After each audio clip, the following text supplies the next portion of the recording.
I'm like tracks like Brian Stanko 02. I can do what? Right? Hi, ladies and gentlemen.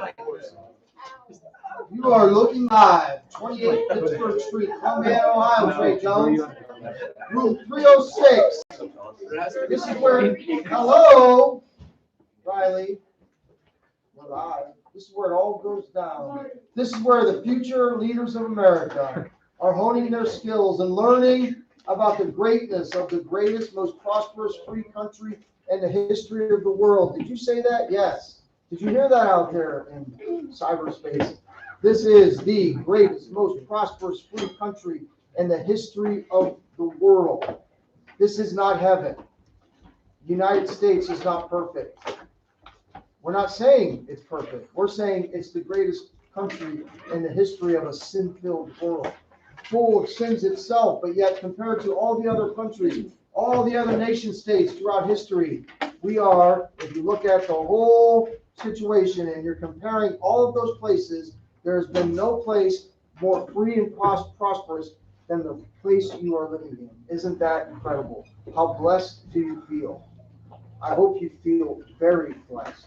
Amidst all the chaos that seems to be around us, that we're constantly being bombarded with by the news media and the people that govern our country and all the flaws that they have and all of that, it's still, even with people trying to absolutely destroy the foundation, like they got sledgehammers out right now, figuratively, and they're like every day taking those sledgehammers and figuratively, if you could think of the country as this building, this strong building that's been built over 240 years, and they're taking a sledgehammer to the foundation, trying to just break it so the whole thing crumbles so they can restart or reset it and make it into their own image. We're still the greatest. We're still withstanding it. And the only way it's going to continue is if this guy is effective in teaching you guys how great it is and how important it is to preserve it while it's under attack. So my hope and prayer is that you're not just like learning stuff because you got to get a good grade, because your parents will be happy and proud of you for your grades, or maybe you'll get an extra $20. I don't know who does that, but like you're thinking about like your future leaders. I won't just see Caleb on a commercial asking if he needs to wear a sweater today, but maybe like Senator Gordon Merrill, right? That's the hope. That's really the hope. That's actually, I am so naive. I show up every day with that in mind.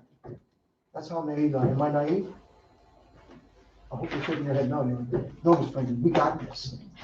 Say, we got this. That wasn't very enthusiastic.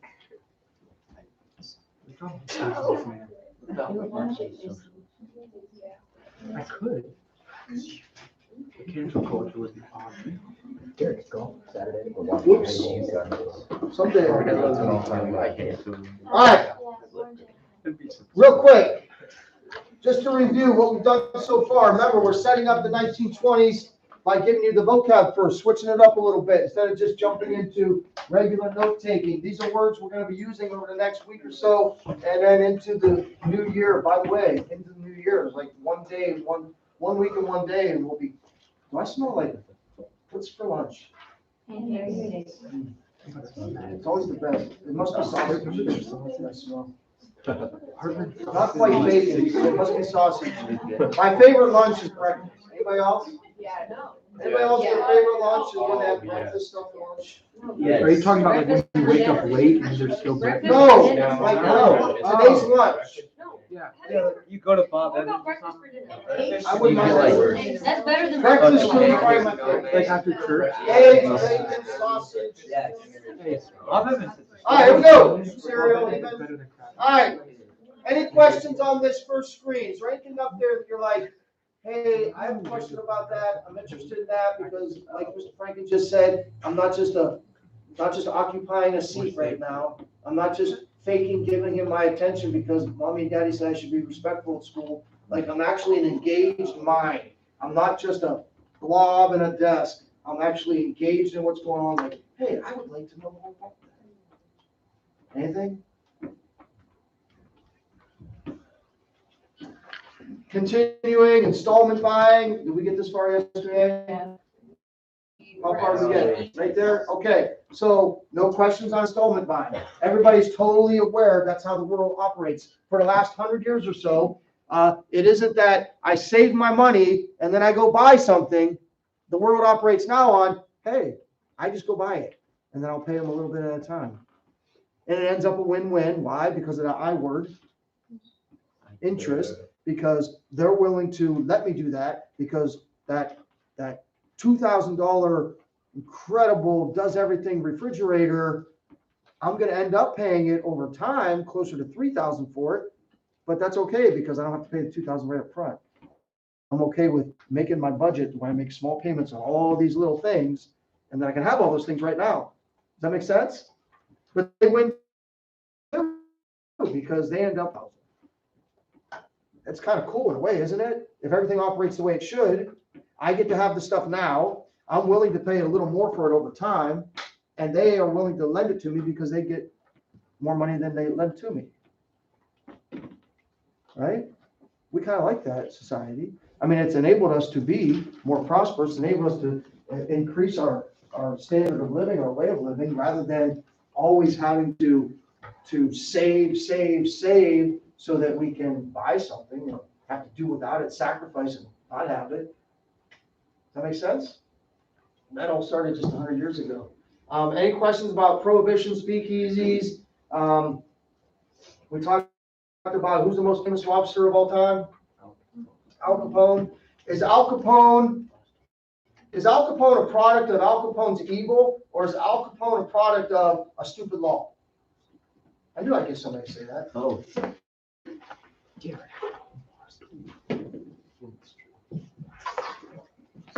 Why?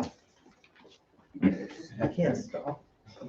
You can't stop people from drinking alcohol? Yeah. So why'd they even try? They wanted to. Why did they try? They thought they could. Who's they? The government. Who's the government? Woodrow Who's the government in America? Spit it out. This is America. Who's the government? We are a government of the people, by the people, for the people, right? So who's the government? When you say the government didn't just decide one day to pass an amendment, the 18th Amendment, saying there's a prohibition of alcohol. This was a movement started by the people. Which people? By the way, do you know this? Who was behind this idea of prohibition? Woodrow. No. I mean, he might not have been against it. Remember, he's not president by the time they do this. Oh, yes, he still is. He's like, they're in the transition going to hard. But there was one major group behind it, and that was something called the Women's Temperance Movement, who were Christian women. They looked around at their society and said, look at all the damage alcohol is doing to our families. And if you don't know, you should know that alcohol does a lot of damage to families and drugs. But they looked around and said, look at all the damage alcohol is doing to our families.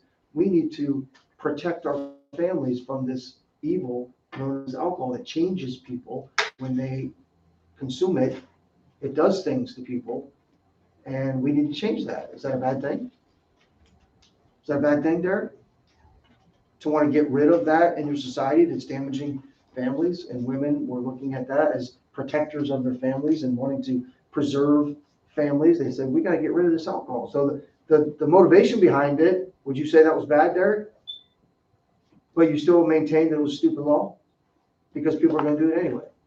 Anyway, then Derek's way of thinking, I think, maybe not quite this extreme, is that then you're going to create people doing it in the shadows. You're going to create what's called the black market because they do it in the dark without the light of day being shined on it. So now that creates someone like Al Capone, who is in the shadows trying to get control of a market that's there, but it's not legal anymore. So then it's all going to be illegal. So Al Capone's going to compete with other people that are trying to sell it illegally. And then he's going to say, hey, this is my territory. And they're going to say, no, it's mine. And they're going to fight. And he's going to kill him. And then he's going to get control of like all Chicago because people are doing something that is illegal. So then everything gets shady. Does that make sense? So what is it? Is it the women's temperance movement's fault that Al Capone was such a ruthless gangster?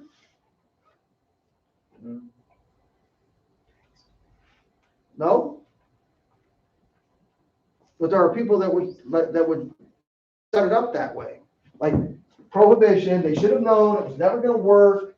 And look what happened. We had all this crime in the 20s, and this gangster mentality started, the mobsters, because people made this stupid law that, people are going to drink alcohol anyway. If I would make a comparison to today, there's something that's very prominent in law today that's being talked about a lot here this past week, and we're going to hear more about it in the spring. There's another thing that Christians look around, they say, we shouldn't have that. What am I talking about? There's another thing that's prevalent in our society that Christians for a long time have been saying that should not be. We've got to get rid of that. That should not be. It's almost the opposite though. That should not be legal. Well, it's not the opposite.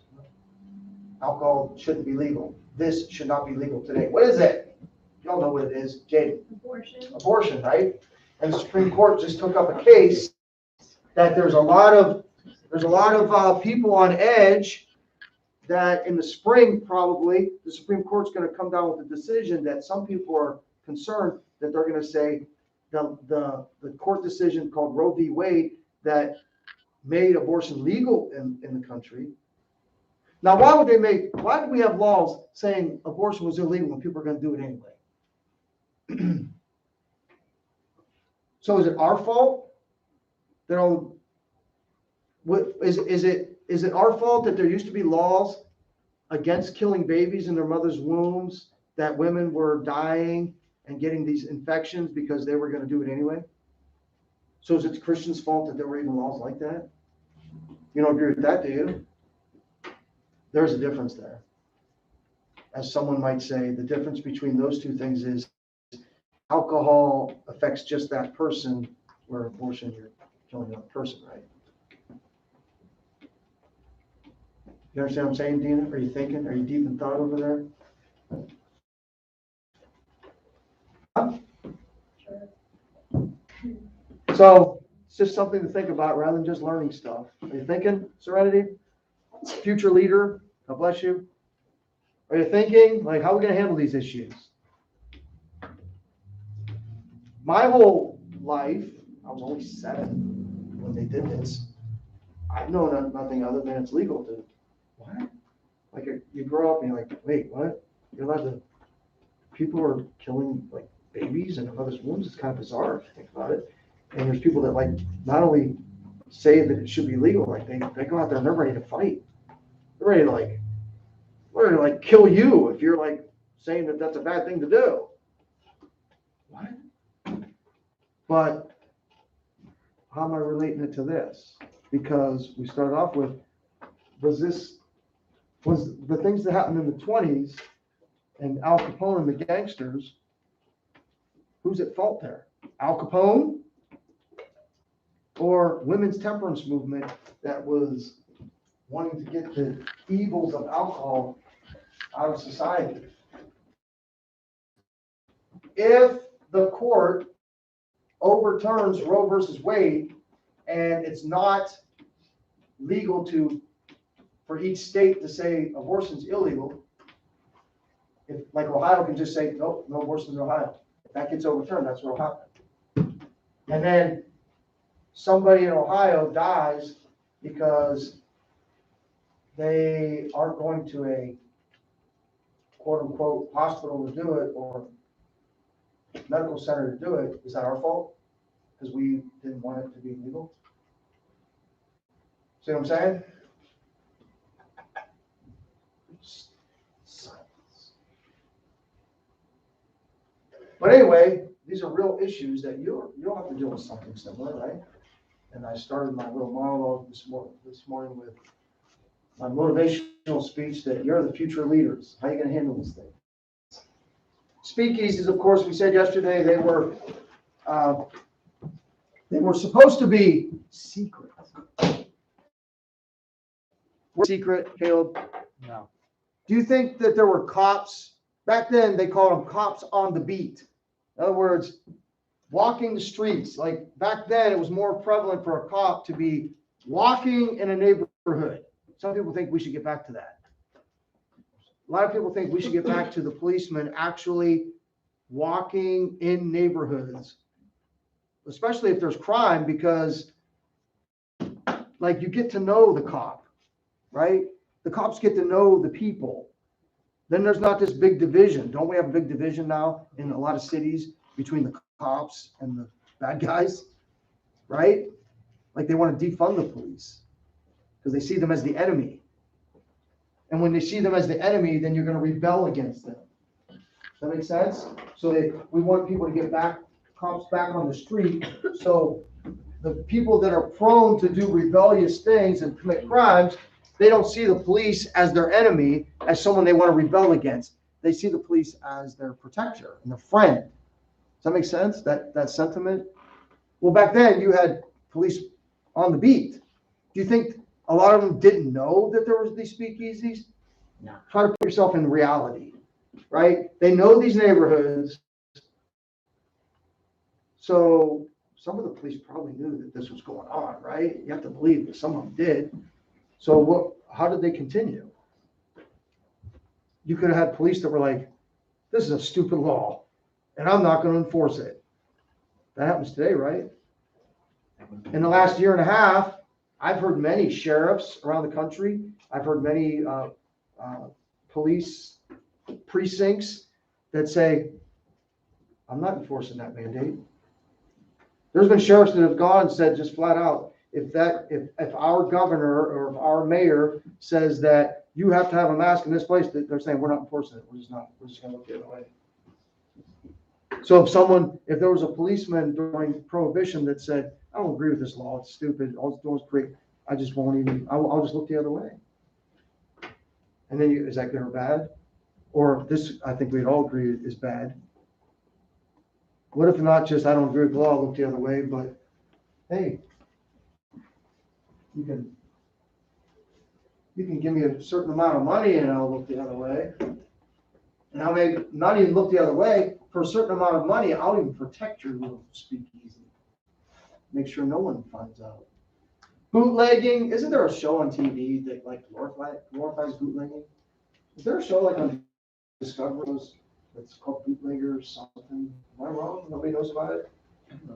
I think I've seen it advertised. Moonshiners, is that what it's called? Yeah.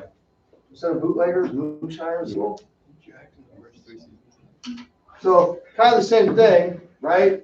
People are gonna do it anyway. Yeah. There's your issue. Yeah, it's about time. Another term, whoa, what happened here? Another term we'll run across, flappers. When I introduced the Roaring Twenties, some of you remember that word, flappers.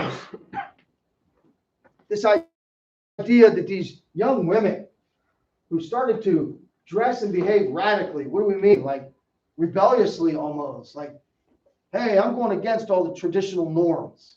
My skirt's going to get higher, my hair's going to get shorter, I'm going to wear more makeup, jewelry. Is this still prevalent when I was young, like your age? There was a lot of girls in my class that weren't allowed to get their ears pierced. That was still kind of like a tradition. That tradition was lasting that long. Is that still a thing? Honestly, I don't know. Is there anyone in here that you had to be a certain age before your parents would let you get your ears pierced? 11. Yeah. 11? Well, I remember it, like at least in junior high, there was girls that still were allowed to get their ears pierced. So that tradition, even through the 20s and the flappers and the changes in our culture, there's still some traditions that some families really hold to. A lot of like people are doing them for like babies. Right. So it became not only okay for your, instead of being like a lot of, like, first it started off, you're not piercing your ears in my house. So then when you were 18, you couldn't wait. So you go get your ears pierced. So then it was like, okay, when you're 16, you can get your ears pierced. And then it was like, okay, when you're 14, you can get your ears pierced. And now it's like, okay, when you're 11, you can get your ears pierced. And now it's like, I don't even care if you want your ears pierced. I'm piercing them for you. Like you're an infant. Now, is there anything wrong with getting your ears pierced? No. Necessarily? No, right? But what's behind all that tradition? What's behind all that? What was wrong? What is quote unquote wrong or right or indifferent about flappers? Why are flappers, why were they a big deal in the 20s? Yeah. It was like a rebellious act Against? against like their families. Okay, what was behind the tradition of family? Like loving and caring for their kids and wanting what's best for them. So then they. No, but what, okay, I get that. Yes, that's true. But what was behind their idea of the way they dress and the way they present themselves as being loving and caring?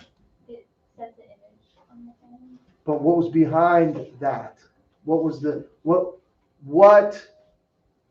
motivated them to think that way? Let's say like a tradition of modesty, Based on what? probably biblical stuff. Probably, yeah, right? Listen, the biblical heritage of our country is so strong. Here we are in 2020, and we're still dealing with, like, we're far from it, right? We keep, unfortunately, again, motivation, why I'm here, why you're here. We keep drifting further and further away from the rock, from the anchor of who we're supposed to be and why we're here, right? So we keep drifting away, but the foundation's so strong, it still lingers, right? We still have arguments about what is acceptable as far as what we wear, as far as what modesty. If the Bible has a certain standard of modesty, and because our culture has changed, so do we just change our thinking about what modesty is? Because the culture changed, or are we still adhering to the word? Does the word even matter to us? To you? Does to me, does it to you? So did it to them? Does that make sense? Yeah. I'm just curious, does the Bible say anything about like dressing accordingly? Yeah, like in Corinthians, they talk about how a woman, I'm not saying I know everything it says, but it's certainly the biblical standard of modesty is presented in, I know one place is in Corinthians, where Paul addresses how you should adorn yourself, like even goes as far as like headwear. Make sense? Yeah. I mean, I don't know if you're thinking that people just make this up out of whole cloth, like as out of some authoritarian rule, right? A lot of times when you're young, that's what you think. Like these rules that we have are a bunch of adults sitting around. How can we make life really hard on these young people? Or how can we impose our will on them? They're really born out of what we say tradition, and in our case as Americans, born out of biblical tradition. The idea, the overarching idea of modesty that we're taught in the Bible.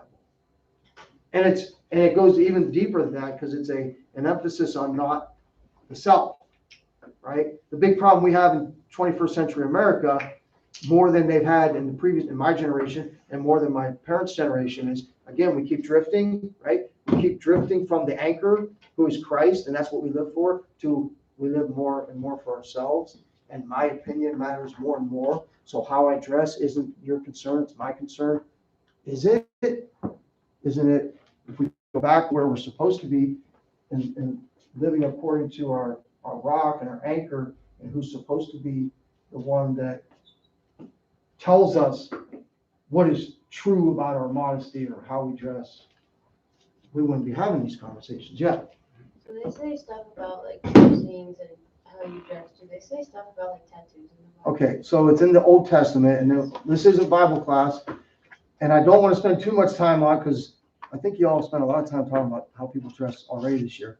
But yeah, but then some people would write it off as Old Testament law. Christ came to and fulfilled the law. So I don't want to get into the whole, like, how much of the Old Testament law do we still follow compared to New Testament? Like, because rebellious, not looking at, trying to look all around the room because I was talking to you, so I look over here. Like, because you're rebellious, do we stone you? Right? Like somebody, hey, Deuteronomy, Leviticus, rebellious child. So do we follow that law too? So I don't want to get into that. But anyway, the whole flapper thing, it was rebellion. Rebellion against what?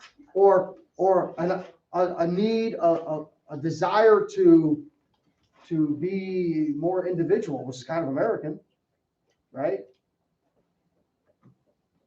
Jazz fits the 20s, because what we're trying to say about calling it the Roaring 20s is it was a party. The war's over. After we get through the first few years after the war, into the 1922 and such, the economy really picks up. That's when the stock market takes off. People have more leisure time to party. My money's making money. If I'm investing in the stock market, I go to work, I make my pay, I feed my family, I have a house. Okay, but now I got a little extra I invest, and now I find out that that little extra I invested, like even when I'm sleeping, that money's making money. That's really cool, right? So now I have more. Plus technology, I can have more stuff in my house because of credit. The technology is producing more things to make my life easier, give me more leisure time, because, you know, not only do you have to go to work and make money, but now you got to take care of the house, right? Oh, don't your moms know it, huh? So you got all this stuff to do. There's not much leisure time. Well, with all these appliances, like now you got a refrigerator, now you got a washer and dryer, what? You got all this more leisure time. You can actually and you live in a city and we're becoming urbanized. You can go out and enjoy like nightlife. You not only got the time, but now you got the money. Every time I say something, usually a song comes in my head. I can't. All of a sudden, I'm from Guns N' Roses into it. Jazz was like, it fit the 20s. Jazz music, right? Upbeat, dancing, party. War's over. Life's so good. Our lives are getting so much more comfortable.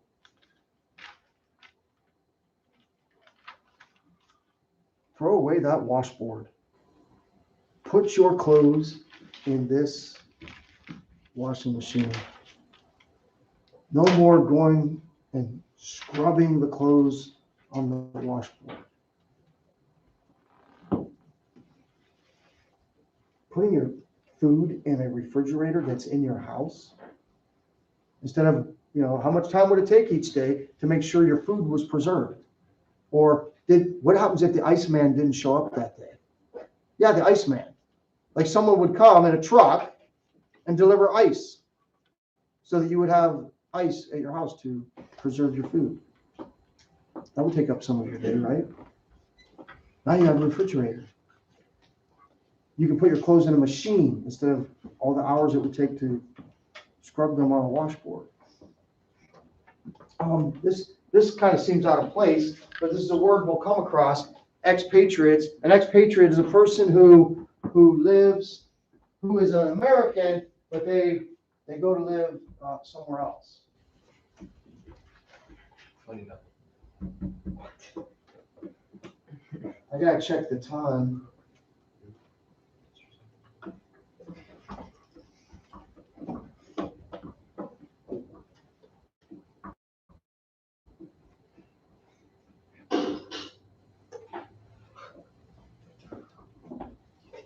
Seems like they went away from there. What was the commercial we were always seeing? Grammarly? Ugh. I don't have time. The video's over 10 minutes. What time is this done? 29? So we just got a couple more things. And then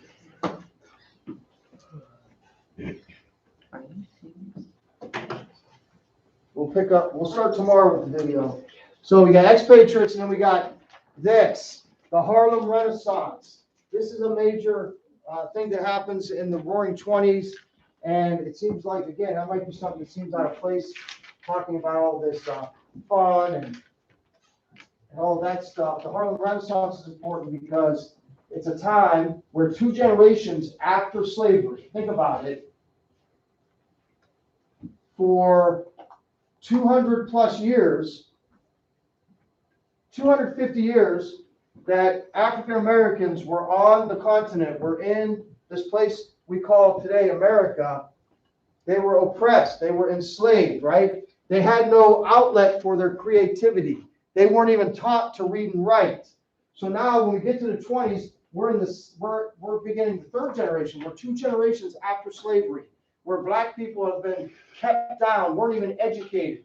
And now they have a center of culture and art in New York City, a place called Harlem. Finally have a place, a platform to show what they can do when it comes to art, music, and literature. Does that make sense? Because their whole history on the continent, they were never allowed to do that.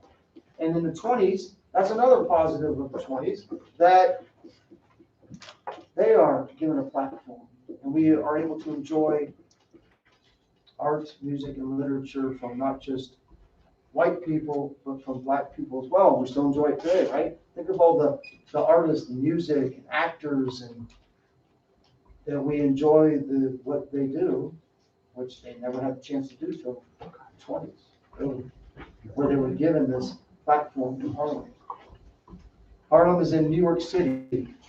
I think it's in the Bronx, but I'm not positive. Does anybody know like the geography of New York?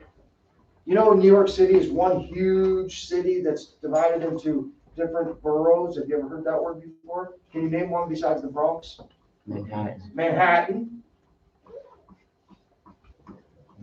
Queens. That's usually one people don't think of.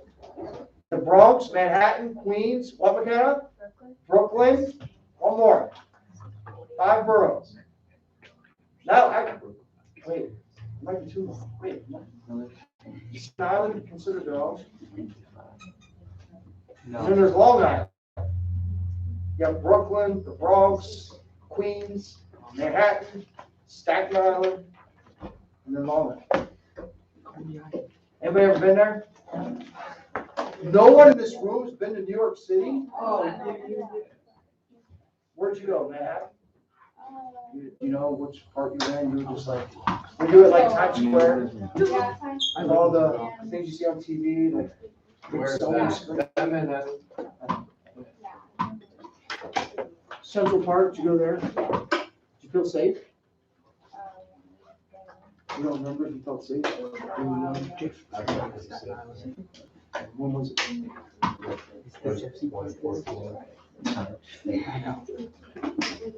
Because it used to be a place that you didn't feel safe, and then they really cleaned it up, and now, like most things over the last couple of years, things are deteriorating.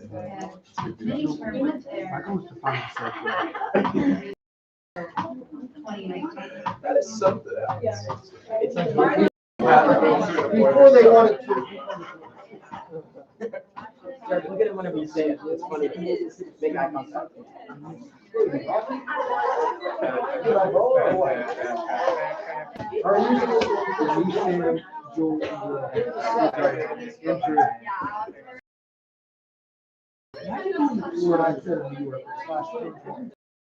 You know, there's a thing, I don't know if you know this is a thing.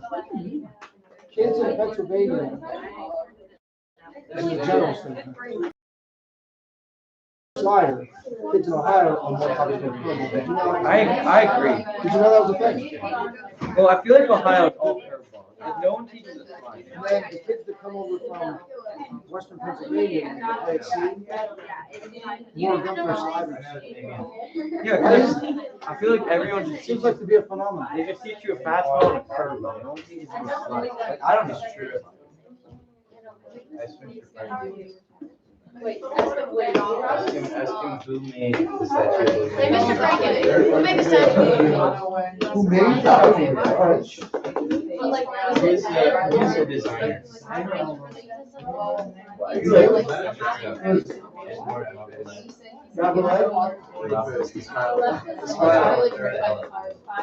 Steelers 27. That's such a mid-rated. Why can cut the drum? I know it was a different impression about classes.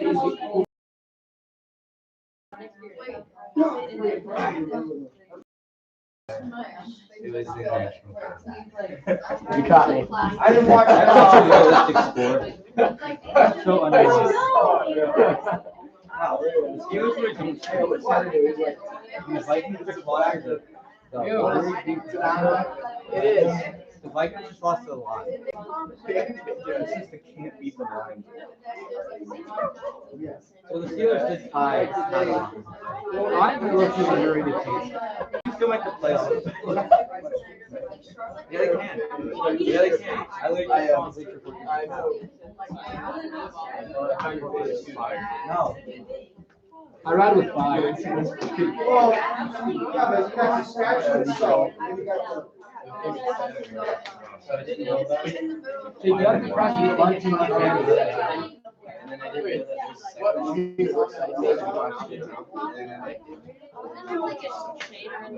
I just Motion down.